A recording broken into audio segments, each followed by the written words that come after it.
It's Toby from Heavyweight MMA here again with Mr. Stephen Astro Boy Erceg, who just fought on Eternal MMA 62 in Perth, where he retained his flyweight title against Paul Loga.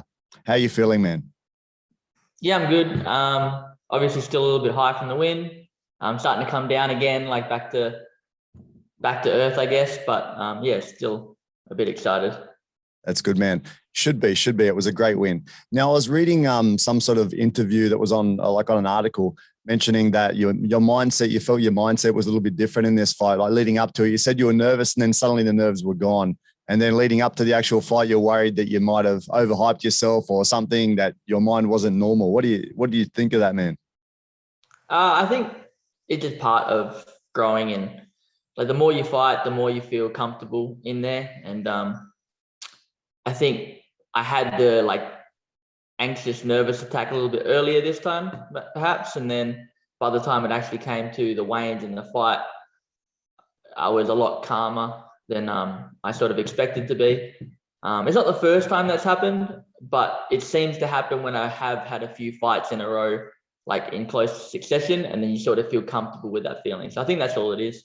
And just trying to make sure I'm aware of what's going on in my head, because you don't want to ever get sort of out of touch with yourself. You know what I mean? So like, if you don't know why you're feeling certain things and that sort of thing, you can get freaked out by it. And I want to make sure that I'm always in a space where I can build from my mentality and get confidence through my thinking, I guess. Yeah, that's great, man. Obviously, in MMA, we kind of think of all the physical side, that you're learning a skill, you're increasing your cardio, all these things, and we don't always think about so much the side of developing the mindset as well. And like you said, I think it is a part of your progression, right? As you get more fights, as you get more skills, as you get more experience, you're able to control your mind and feel a little bit better for each fight, right? Yeah, 100%. And like you see all the time, people that are really good in the gym, they just can't control the nerves, they can't think through their mind, I guess, and it hurts their performance. So I want to make sure that I'm always trying to improve, all aspects of the sport, and one very important one is the mind. That's it, man. So you fought Paul Loga again. The poor guy can't get a break, man. First fight, you guys engage in some stand-up, you knock him out with a hook. Now this fight, you get it to the ground and you submit him. The poor guy just can't win. You've got his measure in every level, man. Yeah, obviously I'm very happy with my performance and how it went down, all that sort of stuff.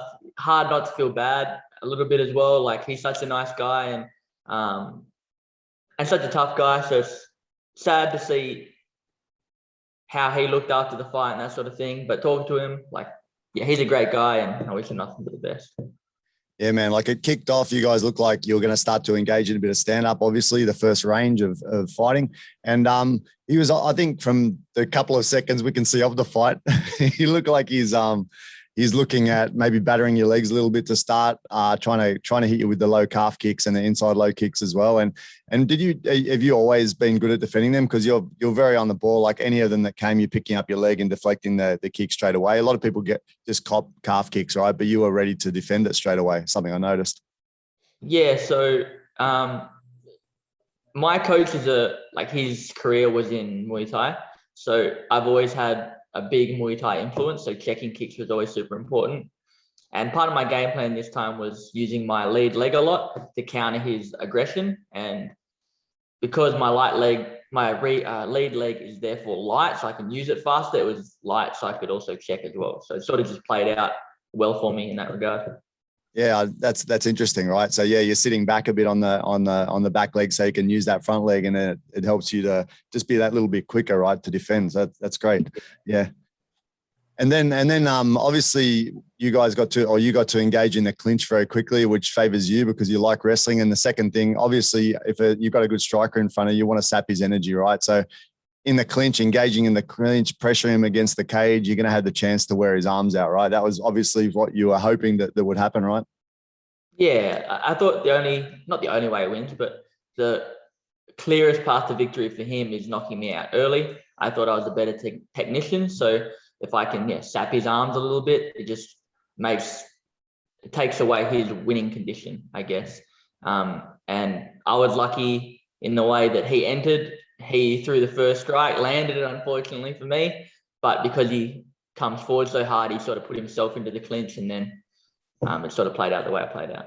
But yeah. You got to give him something, man. At least give him a right hand. You know, you can't win on every part of the fight, bro. Let him at least have one punch, right? And I heard you. And then the article. I'm looking for perfection, though. So I want you got to find those little things and find out why that happened. Otherwise, yeah, if you can't take anything out from a win, then eventually you're going to lose. And everybody's goal is obviously to never lose. So yeah, man. And then obviously you again, so wrestling's your forte. You're up against the cage. You you guys had a bit of a scramble after that. You managed to get him down. Happy days, right? Straight into the mounted guillotine, right? Yeah. So if anybody, on the local, in the Perth scene, people know that I'm a guillotine guy. So yeah, if you give me your neck, it's trouble always. Yeah. And you mentioned in that thing I read that while you're in the guillotine, you're thinking about Volkanovski getting out of the guillotine, right? Yeah, 100%. It's so close to it was the position, so it's hard not to look back on those things. And yeah, there's been a few times in different fights where I've thought of odd things during fights. During the Shannon Ross fight was probably the main one. I was over the top and he sort of went for a leg lock, and my first thought was, if this was Stuart Nickel, I probably was too slow there. Which I don't know why I'm thinking about another fighter in the fight, but I was. So, yeah. It shows a pretty clear presence of mind to actually be thinking of these other things and, you know, thinking kind of about a big picture rather than like just the simple things. Because I know I'm amateur level, man. I'm always just thinking simple, like there's a leg, grab the leg or punch or kick. It's not like I don't have the chance to think about anything other than just the basics when I've been in there. I think I don't know if it's a good thing or a bad thing. It shows that I might be relaxed, which is great. But making sure that you're focused for 25 minutes is something I'm definitely working on. So I don't ever have those moments where I switch off in a fight. I'm always present. I'm always there, ready to react to what's happening. So another thing I'm working on always. Awesome. So I know you mentioned that you've got something to work on with getting hit with that right hand. What would you take away from the fight that, you know, what were you happy with? What did you kind of show that you wanted to show in the fight? I was happy with how calm I was. So earlier on, when I started using my wrestling a lot more, I was too focused on getting the takedown now. I need the takedown now.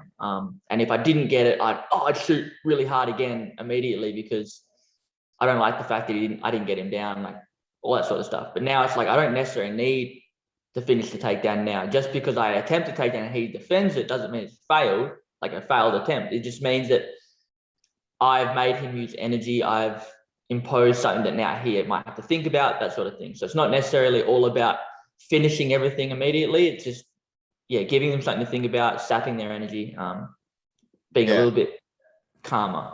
And it was a means to an end in that fight, wasn't it? It was like whether you took the takedown or not, you're wearing on him. So that's part of your strategy anyway. And in saying that, looking at you, you didn't look like you were desperate for the takedown. They were going, Loga's doing well defending the takedown. To me, it looked like you were looking for control. So then you may be able to do a takedown, right? And so it wasn't necessarily just desperate for the takedown. You were just shooting in for a control position, right? Fighting the hands, etc., trying to get a better position. Yeah, I was mostly just trying to lay on him. I wasn't using very much energy, but he had to constantly dig for those underhooks and stuff. And that's what I was after. At one point, I did look for a takedown, but he defended it really well. But that's part and parcel of it. He's a good fighter, so I need to get better. But yeah, most of it was just me trying to put my weight on him. Yeah. And obviously happy with the submission, I guess. So that, like you said, it's your normal or your go-to submission. So maybe nothing too special for you anyway to grab it, snatch a neck, yeah? In the bank. It's been a while since I've got one, so I'm in a contest. So yeah, it was good to get it. Yeah, true. So, man, the big question, obviously, what's next? How do you take that next step? If obviously it's good to stay in where you are and win and keep winning championships, defending your title. But what is the next step, and how do you get there? Obviously, I want the next step to be the UFC, whether it's Contender Series or on the actual show. How I get there is, I don't like to think that I've done enough, because there's been a lot of people like Alexander Volkanovski. Obviously, he had a lot of fights a lot of wins in a row before he got called up. So you can never like rest on your laurels. So the next step is just trying to improve and find the next toughest guy to fight locally. Yeah, when I get the call, that's awesome. That's what my manager handles from Rival Sports. I'll do my best to try to spread my name as well. But yeah, the best thing I can do is stay active and keep progressing. I don't know who that is at the moment. I wanted to fight Sean Etchell or the winner of Sean Etchell and Diego Pereira. But Sean Etchell will sound like he's going to be out for a while, and Diego Pereira is fighting Rod Costa.